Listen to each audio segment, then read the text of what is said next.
Good afternoon. This is Jason Jones with the Community Technical Assistance Center, and I would like to welcome you to today's webinar, Understanding Adolescent Self-Injury.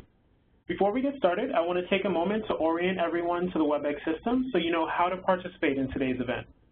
Please note that upon joining the webinar, you have been placed on mute to avoid any background noises that may distract others from listening to the presentation.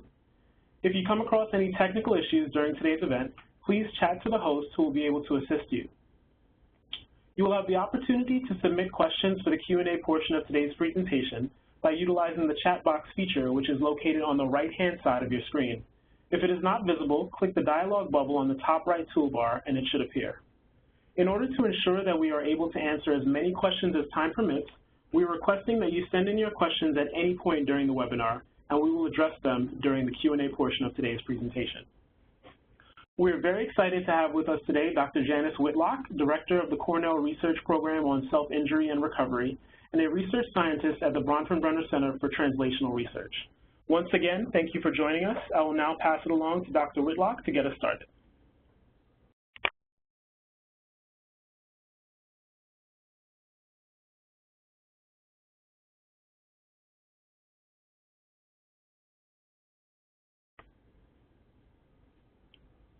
Just give us 1 second, folks.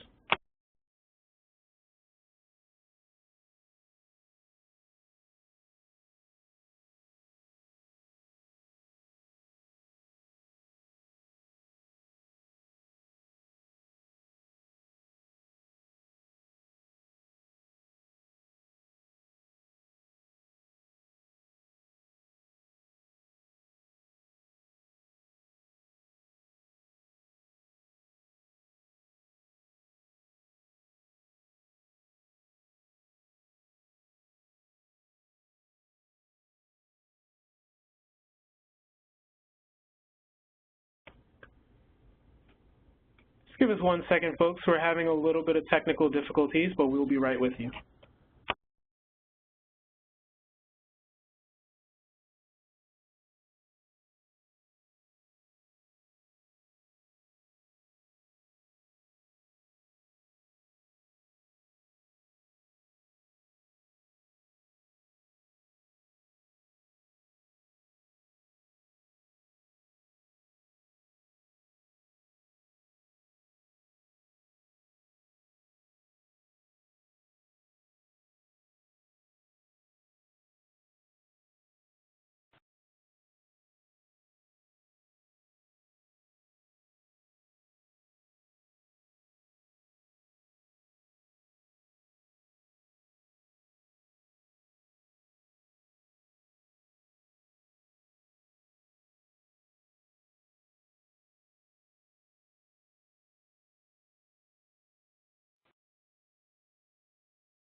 All right, I'm trying to reboot. Can you hear me now?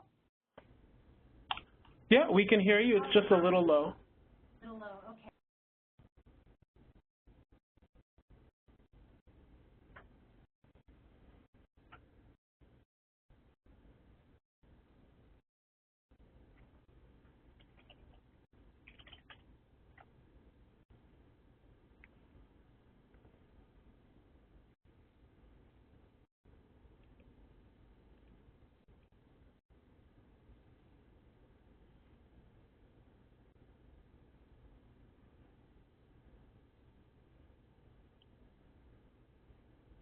Up.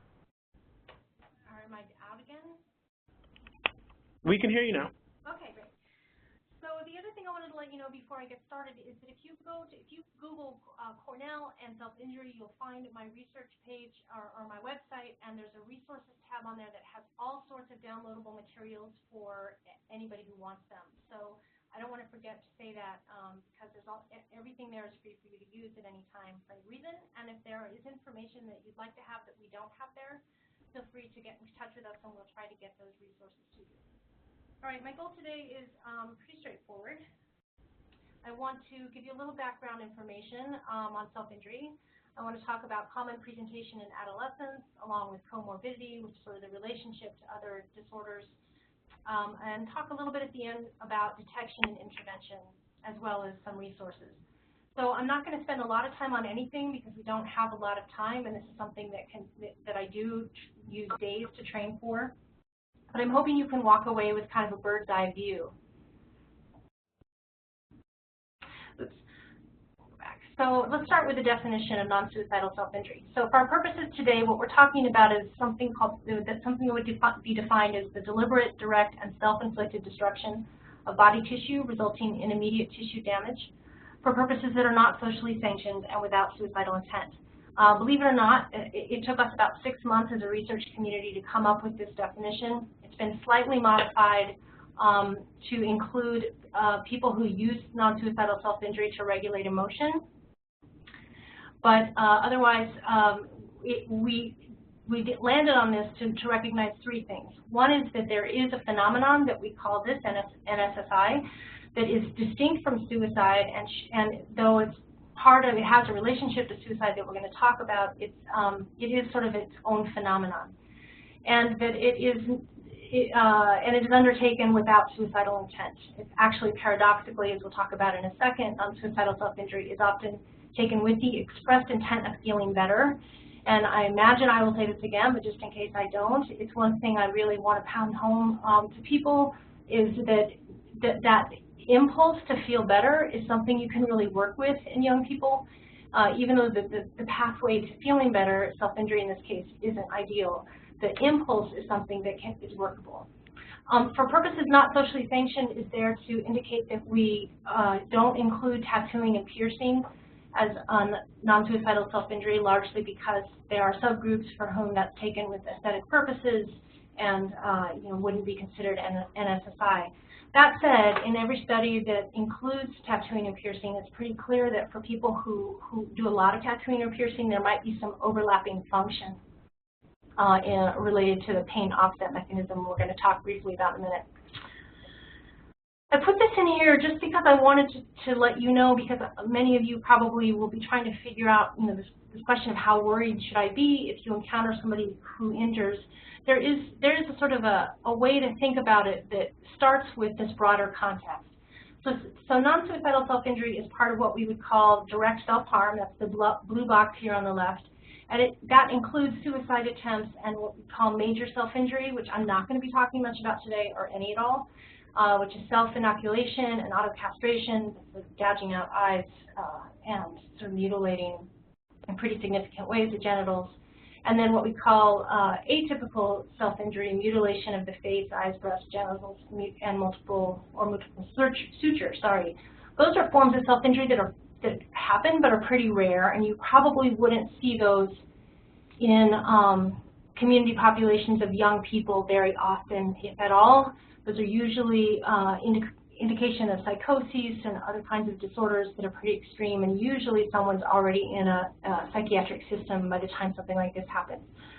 The kind of self-injury that also would fall under this box, the sort of what we call common self-injury, which is what I'm mostly going to be talking about today. These are forms of self-injury like cutting or deep scratching or carving or burning that look and feel scary to everybody, but are actually fairly common and are undertaken for the purposes of feeling better. So we'll talk about that in a second.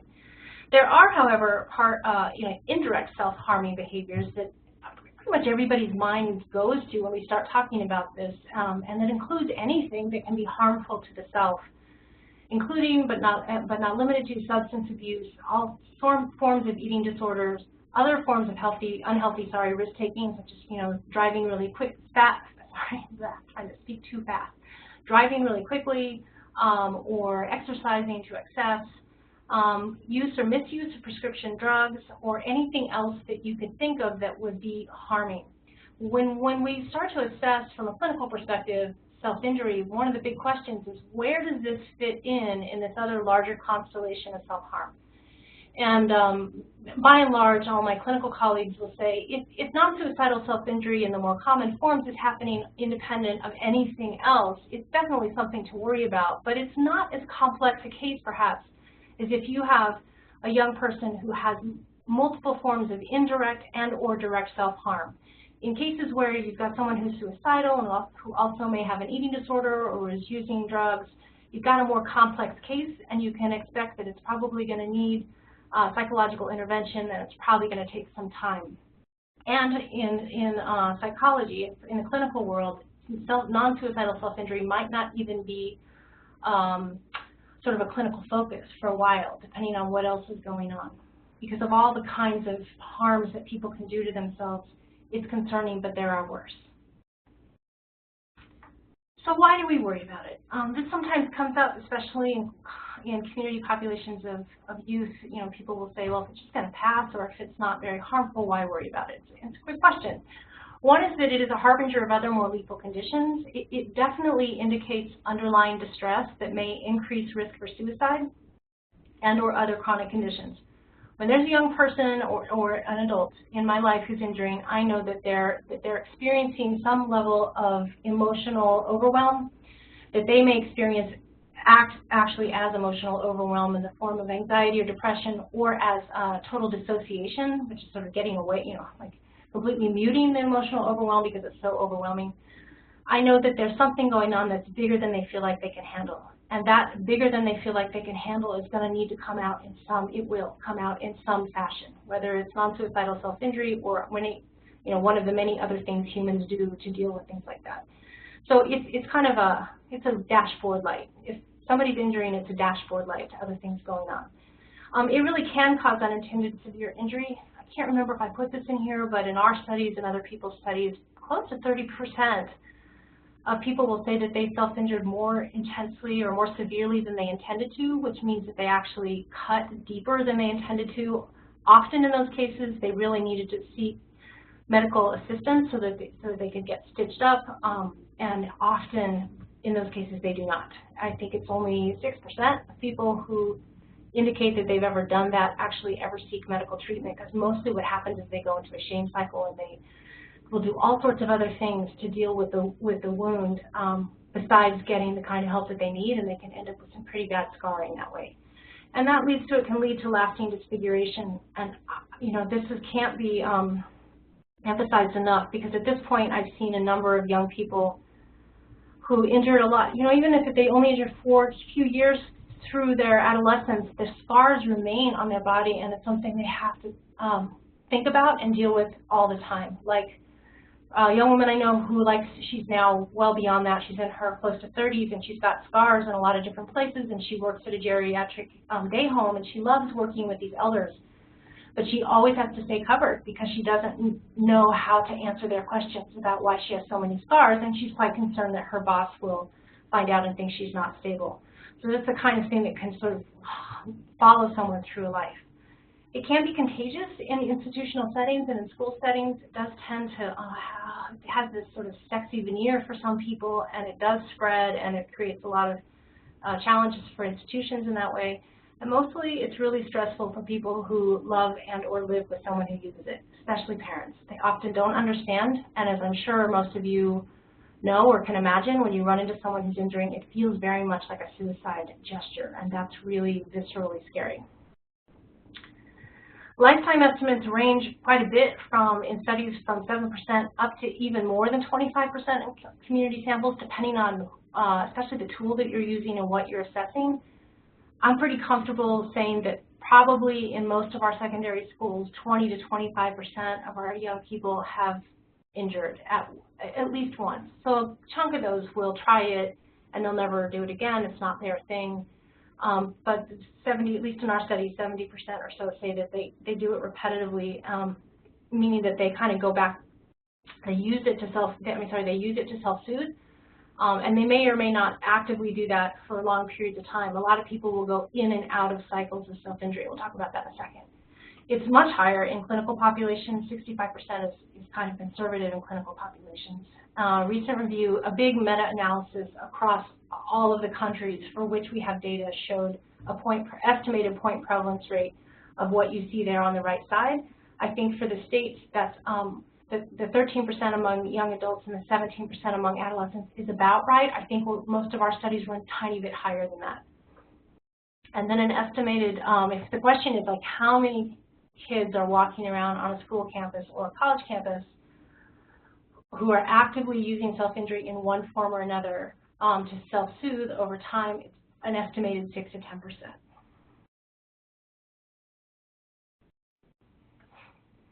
So I'm not going to go into all of the forms because there are a lot. When I first started doing this research, I was really amazed at how many. These were just this page, and I think I have the next page, are sort of the most common forms in the order that we see them in studies. So I'm going to populate all this. In general, at least in the college studies and the young adult studies, if you ask people retrospectively what they do to self-injure, most of them are going to say that they do the severely scratching or pinching, but this is the point that like bleeding occurs. What we all hear about, of course, is cutting, and that's either, depending on the study, the first or the second most common thing that people report doing.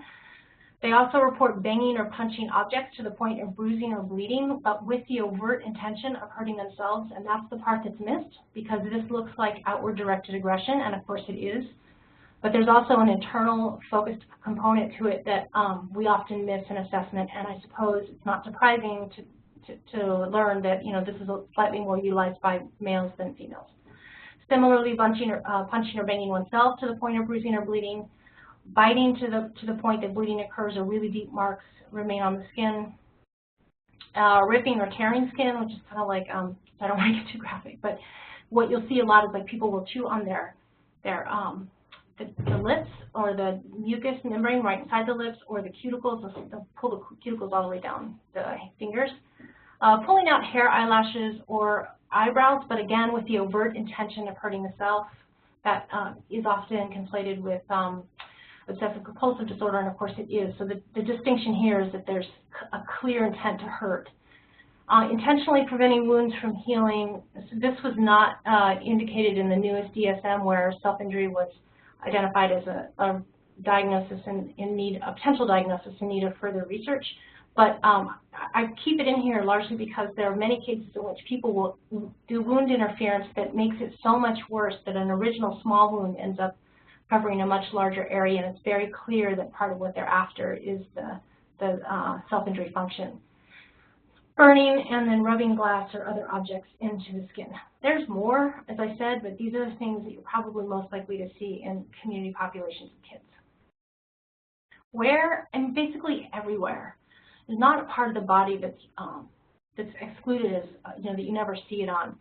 These reading from left to right are the most common, from top to bottom, from left to right, top to bottom, are the most common places you might see it. For males, you're going to see a slight, it's going to be a little more likely to be on their hands, and for females, it might be a little more likely to be on their wrists, but it's modest difference. There's really no place, as I said, that's excluded. If you have a young person who's injuring on the genitals, like on the breast or in the genital region, or on the face, that's a pretty decent indicator that there's either psychosis or more complex psychological issue than you might have if they're not doing that. So that should be an indicator for more assessment if you're not already in a clinical setting. Some differences by self-injury, by gender, but less than we thought, honestly. So when we started doing this research a few years ago, a lot of us thought we would find pretty big differences, and I got to say most of the differences are modest. So in the studies that we've done, and my colleagues' studies, we find that in general, females are a little more likely than males to cut and scratch. Males are a little more likely to punch themselves or objects with the conscious intent of hurting themselves. Females are a little more likely to injure alone than males. Males are a little more likely to injure in groups and to let others injure them as part of a ritual. And then females are much more likely, this is the one place where there's a pretty big difference. They're much more likely to seek and receive mental health treatment.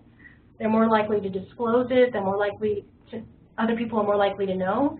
In general, I'd say the differences between males and females in terms of frequency or prevalence is less than we thought. So in studies up until the most recent CDC study, in which there's a pretty big gap in gender, and I don't know what to make of that, honestly. I don't know whether it's we're seeing a change in trend or it's the way they assessed it or something different. But in general, most of the studies show either no difference in gender or a modest difference in gender. So for example, we might find 65% of people who self-injure are females and 35% are males, which seems big, but if you expect it to be 50-50, that's not a big difference. And some of those differences will wash out in our statistical models pretty quickly. A few other things to note, about 20% of individuals who self-injure report doing so more severely than intended. So it's really important to assess for experience with this and to discuss safety measures. So if you have somebody who comes in who's injuring, one of the early things I would do is ask this question: have you ever hurt yourself? Have you cut more deeply than you expected to or intended to, or did you ever have a wound happen that you didn't quite expect to have happen? And then talk to them about what they did to treat themselves, to take care of themselves, and how they might deal with that in the future, because it's pretty common, and they often don't have a kind of safety plan in place. Most, 68%, will report injury in private, but some do injure as part of group membership or ritual, so it's not a bad idea to assess extent of group engagement, especially if you're in a school setting or some kind of after-school setting or other kind of institutional setting, because it's not uncommon for people, even if they don't injure together, they might injure as part of group membership. So they might agree to all injure and wear a similar Band-Aid or something like that. It's really often episodic, so we have periods of high or low activity. It's really common for people to injure fairly regularly for a couple of months and then to kind of leave it behind, and then it picks back up again. And sometimes they can go a year or months or even years without injuring, and it's really easy for everybody to assume, okay, we're past that, been there, done that, and then it shows back up again. This is really hard for parents because they really have no idea when the end is really there. And in fact, it's so common to have that happen that in our studies of recovery, I don't assume somebody's really out of self-injury zone until they've not done it for 5 years. So it's also really good to assess it periodically because of that. Even if it looks done, it may very well not be. There may be some trigger that comes up and it comes right back around. And then lastly, it can become habitual, or you can think of it as addictive, although it could be a process addiction. So I don't think of it. Addiction is a really tough term, so I'm not going to use that, but it can become habitual and look like it's addictive for about a 33% or so of people. The most common high prevalence users and those with forms that are considered highly lethal might fit that criteria. So it's a really good idea to assess degree of entrenchment and to use harm reduction models as needed. In fact, that's one message I would give to everybody, depending on what context you're in. People don't stop self-injuring because they're told to. It's usually, especially for people who use it regularly or who have used it regularly, it can become the quickest, easiest go-to, and because it works really quickly for some people, they're just not going to leave it behind that quickly. And often it takes a whole variety of skills and willingness and abilities to kind of change deep psychological architecture for it to end. And so requiring that someone simply stop injuring and that that they just don't do that anymore in your setting may not be a reasonable assumption or a reasonable expectation. And it's probably better to think in terms of harm reduction in that case. Primary risk factors, honestly, are pretty much the same as a lot of the other risk factors we all associate with, not so great outcomes or not so great life passages. So this is the list. I'm not going to go through all of them because you can read them, but I do want to point out a couple of things. In general, I find that this is the box number 2. People with a history of emotion sensitivity are at higher than average risk. And the way I like to frame this, because it seems to be the most true and probably the most hopeful, is it's often people that are high in emotion perception. So they can pick it up they can pick emotion up in other people, and they can generate it themselves, but they have no idea what to do with it once it's like wandering around inside their body and their minds. It feels really overwhelming.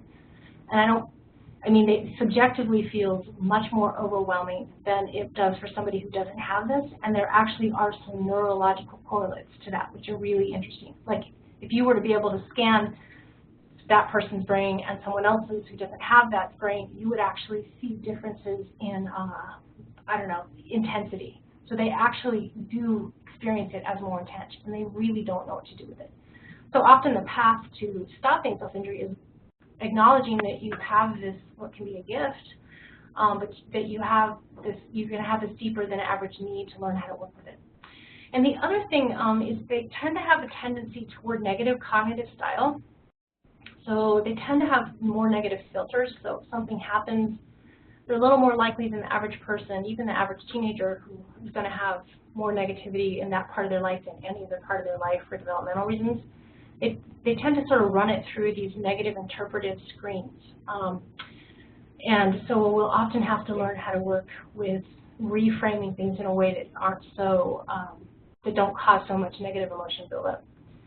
Other than that, we expected to find like really low affective family environments, so cold environments, and certainly there's some, but honestly, the family thing is the family contribution is far less of a contributor than we thought it would be. The history of trauma, abuse, and neglect is almost always there, but there are a lot of people who don't have a history of trauma, abuse, and neglect who also self-injure. Let's talk real quickly to suicide and other conditions. So in terms of comorbidity, what it's associated with, it's associated with a lot of different things, and there isn't one particular pattern. So in clinical samples, it's all these things you see there. Of those bullets that you see associated in clinical samples with, I'd say the one that it most commonly occurs with is disordered eating. And if we were all here together, I would be quizzing you right now to see if you could figure out which kind of disordered eating it goes along with. But because you're not, I'm going to have to just tell you. And that would be bulimia is the most common. And probably most of the data suggests that that's because people who injure they're interestingly not necessarily avoidant copers. They're often active copers. They want to do something that's going to change something right now. And bulimia is very similar to that. It's a now sort of thing. You don't have to wait to see a result. And it's also very tactile. So both of them have a physical sensory component to it. So it's not uncommon at all to see that someone, like 25% of people who report some sort of eating disorder will have self-injury history, and same thing, people who have self-injury history, 25% will also struggle with some sort of eating disorder. And the really interesting thing is they often don't do it at the same time. So they tend to go in and out of one or the other. So they'll be in sort of an eating disorder or using eating to regulate emotion phase, and then they might transition into using NSSI and then sort of back again. But they're definitely linked. And then anxiety and depression are two real common links, especially for teenagers. There's some moderate association with non-psychiatric risk behaviors, like the three you see there. We definitely see some, but they're not nearly as strongly associated as with the other kinds of mental health challenges. And as I referenced a bit ago, it was added to the DSM-5 as a condition in need of additional research. It's not its own diagnosis now, but I suspect it probably will be for the DSM-6, which has pros and cons. But okay, so. Oh, okay, sorry, there's a poll question here. Sorry about that. So I think if you look at the poll question, you didn't pay attention to the slide that I just gave you. You are being asked whether or not self-injury leads to suicide, A, B, C, or D. Do you guys all know how to respond? Because I actually don't. Jason, do you want to tell us? Yeah, of course. So everyone to the right of your screen, it should have popped up under polling. We're giving you a few seconds to answer the question, does self-injury lead to suicide? Just by clicking on the bubble next to A, B, C, or D. So A is no, B is self-injury as a way of managing feelings, C is self-injury as a risk factor for suicide, so suicidal intent should be assessed. Or D, a history of self-injury can make it easier to actually take the steps of attempting or committing suicide if the individual begins to feel suicidal. Okay, wait a minute. I'm sorry, I hate to interrupt you here because you guys, we all talked about this, Jason and I, right before, and actually you really should only be A, yes or no. You guys shouldn't even worry about B, C, and D because there's not just one right answer there. So actually, Jason, I'm not sure this is a really well-designed question. We probably should have talked about it in more detail. So should I just go on? Sure, yeah. Sorry about that, guys. Sorry about that. So the answer is no. It doesn't lead to suicide. It is associated with suicide in an interesting way. But what we should know here is it isn't a pathway to suicide. It is an indicator that there's underlying distress that can sort of foment suicidality too.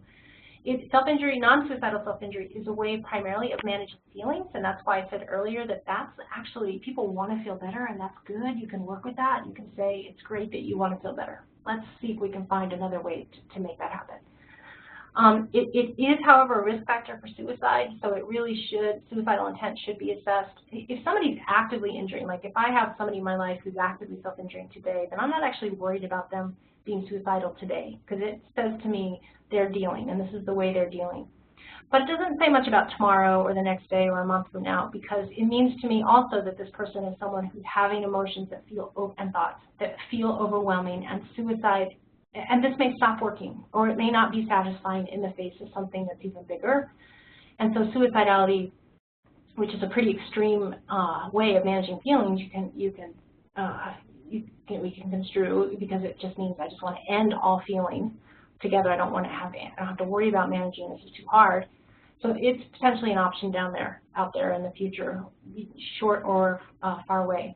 We do find it's not uncommon at all that people become suicidal who have suicidality have a non-suicidal self-injury history, even if it's several years ago in the past. So it's something to kind of keep in mind. And even if NSSI sort of stops or pauses for a while, I'd still periodically check in with someone if I continue to see other red flags. And then the one thing that is kind of interesting is a history of self-injury can actually make it easier to take the steps of attempting or committing suicide if they begin to feel suicidal. Because while it doesn't lead there, it does require someone to literally and figuratively sort of slice through the personal and social prohibitions and taboos related to suicide. They just psychologically kind of know how to do that. Turns out it's much harder to actually damage your body than one might think it is, sort of sitting somewhere imagining it. To actually take the steps and do it will meet a lot of pushback at the psychological level, because we're not programmed, for lack of a better word, to do that. It's hard. It's not an easy thing to do. So someone who's done that kind of knows how to deal with that. Interestingly, however, someone who uses NSSI and becomes suicidal will almost never use the same form of self-injury for one or the other. So they have something they do for it to feel better, and they will pick something completely different if they decide to attempt suicide at some point. So I tend to think of it like this. There's this, self-injury and suicide share the same sort of fertile soil. There can be trauma or physiological sensitivity or exposure, receptivity. There's a whole bunch of different things that can foment distress, and it's coupled with inadequate coping, or at least an over-reliance on a sort of negative coping style. And that engenders NSSI, and you tend to have 3 different branches, although people do kind of move back and forth. So over time, you might find, in our studies, we find 35 to 40% it will resolve with time. Development is helpful. You know, brains change, coping capacity, ability to deal with feelings and thoughts and stuff. As we mature, it just becomes easier. And there's a good chunk of people who really will just kind of go on and be completely fine. There's another 35 to 40% though who will be concurrently suicidal, or at least have suicidal ideation. And people with NSSI history are much more likely to become suicidal later than the average someone without that history. And then there's the rest of the people will sort of continue using self-injury or other things for an indefinite period of time. And I definitely see a fair number of adults who started when they were teenagers, and this is kind of what they do to deal for 20, 30, 40 years. In terms of what we see as risk factors, this is the thing I just said. It does appear to lower inhibition if suicide becomes a possibility.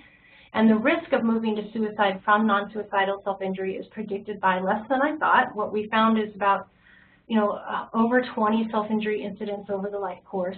Not surprisingly, a low sense of meaning in life, because by the time someone gets to the edge of a bridge or wherever it is they're going to go to end their life, sense of purpose in life and meaning in life is pretty much bottomed out. And interestingly, specifically, a poor relationships with parents. We assess relationships with everybody, every kind of category of person, and you know, the more people someone has as a confidant in their life, the better off they are, especially if there's at least one adult. Adults really matter in young people's lives. But parents in particular, even if they're estranged or, boy, no matter what, parents really matter. And it's one of the reasons that I ended up doing a lot more work with and for parents than I ever thought, because our data and other people's data are suggesting parents, even when they've contributed to the onset or maintenance, are really key elements in healing if it's possible to include them. So let's talk quickly about why. It helps, when you ask people about how it helps, these are the kinds of things they say. I'd say anybody who uses self-injury in a fairly regular way is going to be in that far left box, to regulate negative affect or no affect. So basically to deal with feelings. It's really, really common. I've not met anybody who uses self-injury in some way that doesn't say it's a way of emotion regulation. And you might also see some of these other things. I never see, just by, as a note, I never see sensation seeking, which is people who say it gives me energy, or it gives me energy, or I like the way it feels. They don't say that until they've injured at least 6 times. So that's kind of fascinating. It's kind of a function that comes along over time, but is usually not a driving function. The most of the reason people get there in the first place is to regulate feelings, or because there's some sort of social communication component to it. But they never stay only in social communication. If they're going to continue, it's going to be to regulate emotions. These are the kinds of things, when we ask people about affect, these are the specific kinds of things they say, and those are the specific percentages of people who injure who say that, you know, this is why they do it. But what I really wanted, oh, I forgot about this. Yes, so I added these because I want you to see the other percentages. So you can notice when you get the PDF file of this that there's many more people, let me go back a slide, many more people who identify affect regulation as identify social communication or sensation seeking. But most people who are using self-injury regularly have multiple functions. They don't ever identify just one. There's usually multiple reasons, and those reasons tend to accumulate over time. So the longer they're injuring, the more reasons they pick up to do it, and the harder it is to stop. That's why early intervention is really helpful. I want to quickly talk about what we're learning about how it helps neurologically, because it's really fascinating, and it led to this big aha moment for me when I first heard this, and certainly for all the people that I've worked with. So what biological and neurological studies tell us about people who self-injure is that they possess higher physiological reactivity to emotional stimulus, so that's kind of what I was saying earlier. They just feel emotion in a bigger way, and they're much more likely to pick it up. But they have a really hard time down-regulating, which basically means calming down, to slow down, feel better, regardless of what the stimulus was in the first place. So once they're agitated, it's really much harder for them to calm down than the average person. And interestingly, while their physical pain perception is exactly the same for the most part, or within average range, when they're not emotionally triggered as anybody else, once they become emotionally triggered, their physical pain perception is muted. So they don't feel pain as intensely as someone else. It's really only, that muting only comes on when they're emotionally aroused. So there's a whole series of studies that led to this really fascinating understanding I'm going to tell you. So basically, the brain doesn't, we used to think that there were specific parts of the brain that did specific things, and that isn't actually true anymore. We now understand that there's networks that do multiple things. It's a little like the matrix up there, actually. And it turns out that, that we use multiple neural networks for different things, sometimes radically different things. We use the same neural network. So neural circuits established for one purpose can become redeployed to serve additional purposes. Sometimes they have nothing to do with each other, and they can be very, very general. Sorry about that. It's missing in parentheses. So in this case, for self-injury, there's these two brain players, the anterior cingulate cortex, or the ACC, and the anterior insula, and they do several things. They process visceral information. So if I pick up a cup, my ACC and AI are going to say to me, oh, there's a cool liquid in here, but it's not too cold, you don't have to set it down. Or if I pick it up and it's really hot, that part of my brain, that network is going to say, ooh, it's really, really hot, set it down. It's giving me physical information.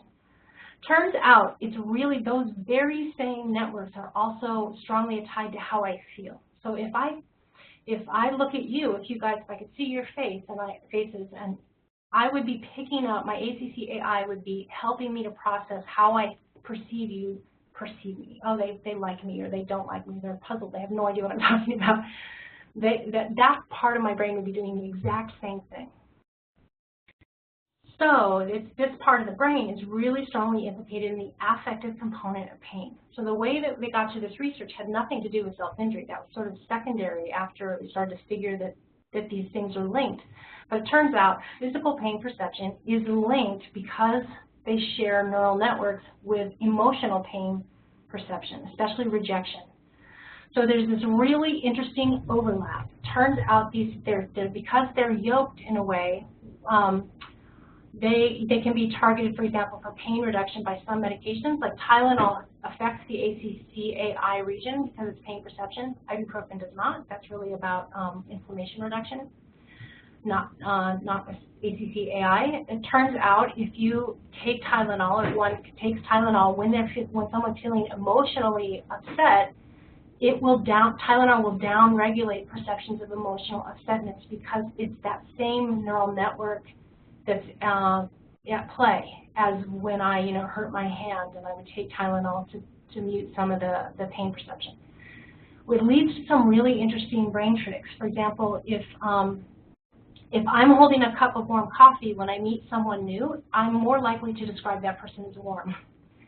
I always tell my students, bring some kind of warm fluid to your interviews because I have no idea if that's happening to me, that part of the reason I'm thinking of you as warm is because my ACC-AI is processing our emotional exchange as well as my physical perception. Turns out that this is all linked probably for self-injury. So here's what it looks like, and I apologize in advance if you can't understand the slide. It was it's my crude attempt to try to explain it. Someone who self-injures might, over the course of the time, let's say where this yellow line starts, there's an event that causes some kind of emotional stress. So the neural activation goes up, and the emotional distress kind of gets registered over time, and they often have a really hard time down-regulating. They are going to feel emotionally aroused for longer, and they're going to go up. The activation is going to be higher than the average person. And they don't like it, and who would? It sucks. But if they physically injure themselves at some point, so down here at this that other color, I don't know, what's it, some sort of pink, if they physically injure themselves, what will happen is there'll be a physical registration of, ow, that hurts, but they don't stay in the ow, that physically hurts for very long. That pain, that physical pain perception starts to drop off. And as it starts to drop off, it basically pulls the emotional pain down with it because it's the same neural network. I hope that makes sense. It's really fascinating. It basically is yoking the emotional pain to the physical pain and taking the whole kit and caboodle down the backslide of arousal. So it's a really quick and easy way for someone to get in control of emotional pain. Doesn't work for everybody because of the intensity of neural activation, but it works. It's utilizing an offset mechanism that we all have, and it makes it happen. It makes the relief happen really, really fast, and it becomes really tricky to walk away from once you've hit on this as a good strategy. Because ultimately, someone who injures has to figure out how to not do that, how to not use the injury, the physical injury, and pull that emotional distress curve down in other ways. And that becomes sort of their journey, and it's harder than just doing it this way. I hope that makes sense. Interestingly, there's a lot of different ways to soothe the ACC-AI quickly. One of them is touch.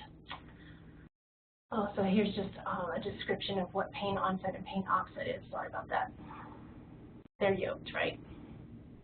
So small decreases in pain intensity really translate as powerful decreases in emotional pain perception. And touch is something that will do that really, really quickly for most of us. That's one of the reasons girls like to play with each other's hair. It is, for a lot of people who injure, touch is a tricky thing, especially if they have an abuse or trauma history, so I don't recommend, that as a first-line strategy unless someone's comfortable with it. But people can be taught how to self-soothe by finding a place in their body, a stomach or in their arm. Sometimes can activate the ACC-AI in calming ways. Touching an animal can sometimes really help.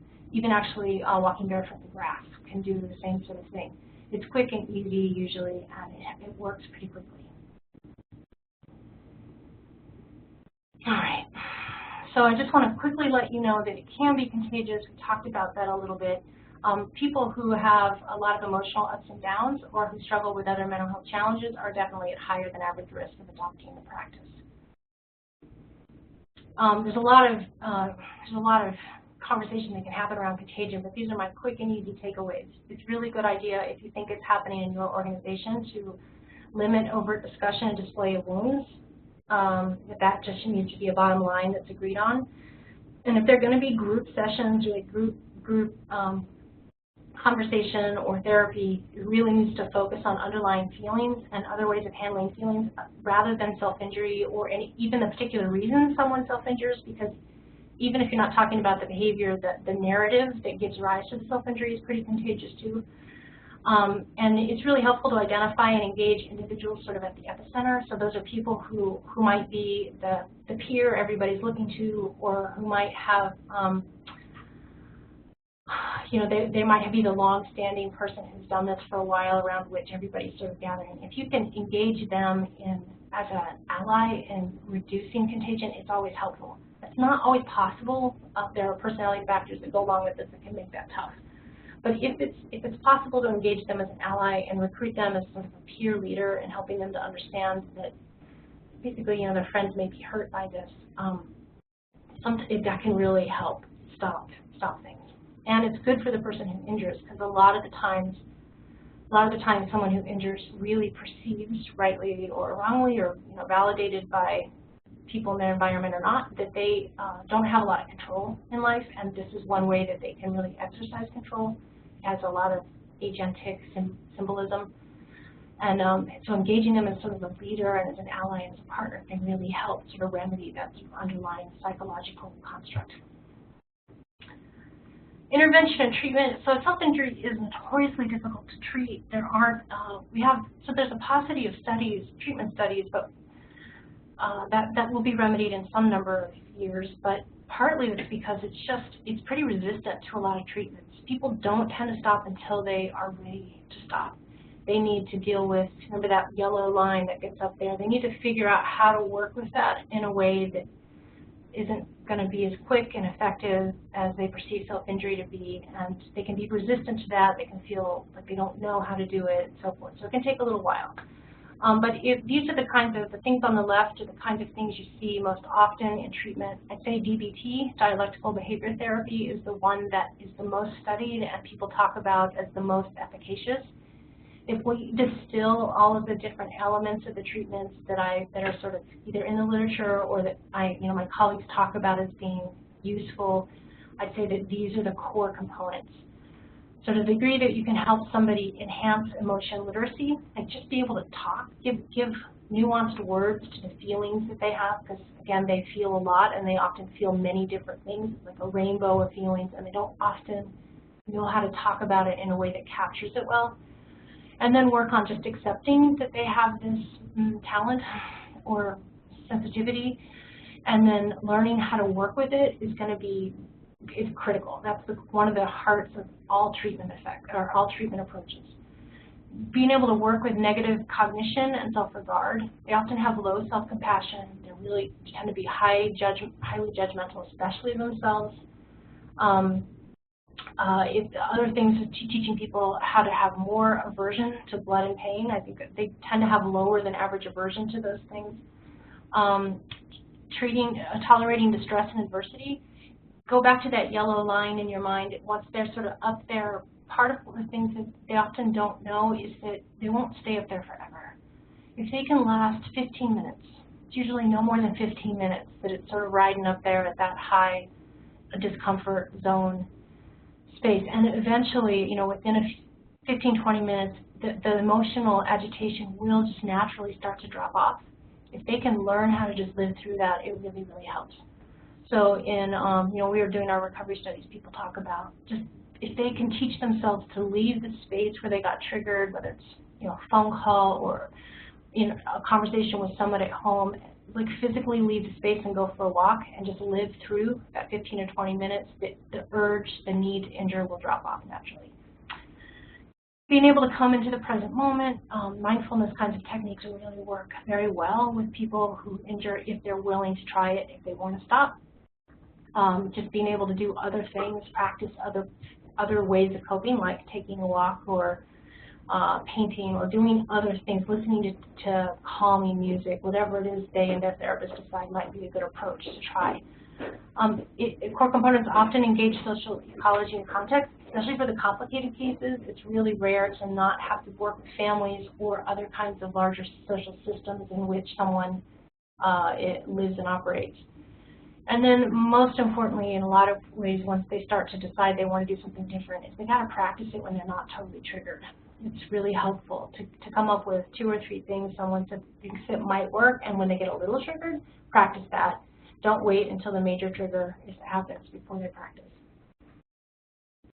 So this is our basic intervention model, and it should make a lot of sense because I'm sure all of you are familiar with this logic. Respond, assess, engage, educate, and then refer. So let's start quickly with response. It's really helpful, individually and institutionally, if someone can respond non-judgmentally, immediately, and directly. So we often, if someone can't respond dispassionately in some way and calmly, then it's better just to walk away or to find someone who can, because judgmental or shocked or somebody who's sort of grossed out by what they see is going to do probably more. They'll do damage. It's not good, especially for a kid to be met with something like that. It just reinvigorates the shame they already feel about it. But if you or someone else who's on the front line can remain calm and use what we call respectful curiosity, which is just a way of framing questions that allows you to get information and to convey at the meta level, I'm capable of hearing what you have to say, I'm fundamentally interested in what you're going to tell me, and this isn't too much for me. Because people who injure often feel like they're too much for other people, they're too intense. So you want to convey, I'm able. And you can ask questions like, can you help me understand how self-injury helps you? I love this frame, can you help me understand whether you have other people you can talk to, or how you feel right after you injure? By inviting that kind of dialogue, you're not only getting really important information that can help whoever in the system is going to be working with someone who injures, but you can also really convey, those things that I just said. I'm curious, I'm open, I'm willing, and it's not too much. And then it's really important to be clear about what has to happen next and where there are our choices. It may not be a choice about whether or not a parent is notified. That may be what has to happen next, but maybe they can call their parent. Or maybe they can be, maybe you guys can agree on how they'll frame it for their parent. Wherever you can give agency, please do. Here's some examples of language that we know is helpful in opening the door to conversation and starting the process with someone who injures. Respectful curiosity are these kinds of questions, and like I said, the can you help me understand STEM is really useful. And these are the key elements. Okay. And then in general, if you're in a situation where you're going to be looking at the bioecological, sort of the bigger picture, these are the kinds of things you're going to want to assess. Not all of you will need that, but it's important to know that when someone's assessing what is the etiology, how is self-injury linked to other things, they're looking at these basic buckets of kinds of life experiences. And then if you're in the role of doing something, you want to try to engage point people on staff or in the community who have some degree of expertise in this area. More and more therapists, thankfully, do. I can't say that hasn't been true for very long. Self-injury isn't, because it's not DSM classified. Lots of people don't have much experience. And then you want to make sure that the person who injures and have supportive peers that maybe they can directly address the issue and contagion. You want to engage the person who injures and their supportive peers so you can directly address. And then ideally, family can be engaged for the reasons I talked about earlier, largely because people seem to heal much more authentically and deeply if their parent or caregiver is somehow involved in the process. It's not always possible, as I said, but it's been striking, not just in our research, but in other research, about what important role the family plays. And then to the degree that you can, make sure you've educated staff, parents, and individual who self-injures, especially about why they do. It helps them to understand why they do. That the pain offset thing usually helps people understand that there's a quick and easy way to trick my brain into feeling better, and it helps them to feel like they're not so crazy or weird. Reinforce understanding about why they injure and how to manage unintended damage, and the importance of treatment and stopping in moderate to high severity cases. Most people who injure fairly regularly or episodically are going to probably need some degree of therapeutic support to stop.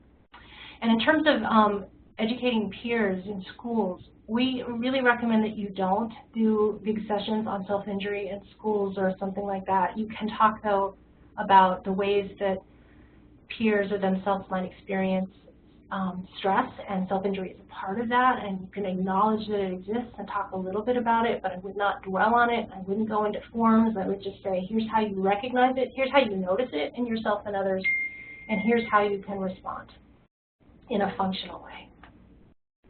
And then you refer to local treatment specialists, assuming you have them in your area, and I know that's a big assumption. It's not always possible. And our resources are all on our website. As I said, we've got written materials, protocols, assessments, and we have web-based training. And I think we have a few minutes for questions, but not many. Great. Dr. Wicklow, thank you so much for that presentation.